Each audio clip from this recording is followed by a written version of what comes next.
Nessa aula eu vou abordar a estabilidade escapular, agora dando continuidade. Nós já vimos a estabilidade do tronco, vimos a mobilidade torácica, então o próximo passo é a estabilidade escapular. Vou falar sobre os principais erros, como eu identifico essa falta de estabilidade escapular, como isso vai influenciar no exercício e como eu posso posteriormente corrigir essa posição. Então a gente vai ver que quando eu provoco uma certa estabilidade ou quando eu provoco uma certa instabilidade escapular, eu consigo controlar isso de uma forma muito melhor. Agora, se ela acontece de uma forma que eu não tenha consciência, consequentemente eu não vou ter controle do movimento. Ok? Então, basicamente, quando se fala em instabilidade escapular, a gente já abordou isso em aulas posteriores, eu preciso manter a minha escápula estável para que eu consiga utilizar a minha mobilidade, a minha movimentação do ombro. Se eu não tenho essa base de sustentação da escápula, consequentemente o meu movimento do ombro vai ser ruim, vai ser prejudicado. Então, inicialmente, vou passar alguns exercícios e ilustrar como isso acontece, como acontece essa falta de estabilidade escapular. Então, ela vai fazer aqui um movimento de remada. Vou pedir para ela realizar uma remada curvada. Ela vai inclinar o tronco para frente, flexionar os dois joelhos. Quando eu mantenho as duas escápulas aqui próximas e voltadas para baixo, mas para baixo no sentido da região caudal, na região aqui do sacro, na região do alongamento da coluna, eu tenho uma boa estabilidade escapular.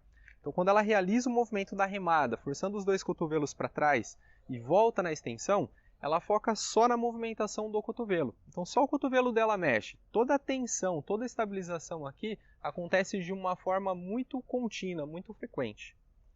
Ela poderia, sim, realizar esse movimento em que não haja essa estabilidade, na verdade, haja uma movimentação da escápula.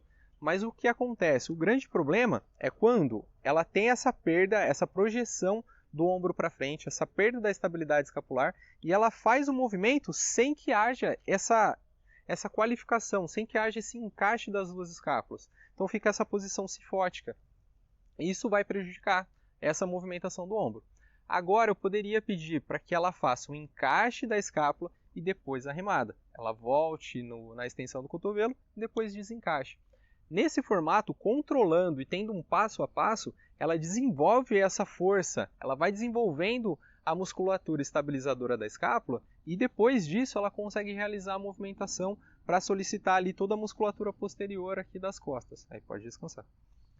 Então não é tanto em relação a essa movimentação. Muitas pessoas me perguntam sobre isso.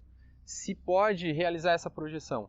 Depende do nível do aluno, depende do nível da pessoa. Se ele não consegue estabilizar para nenhum movimento, o ideal é que haja uma estabilização, que ele aprenda a estabilizar e realizar movimento, para depois pensar nessa questão do fortalecimento, nessa questão de conciliar essa projeção do ombro com o encaixe das escápulas e depois para uma remada.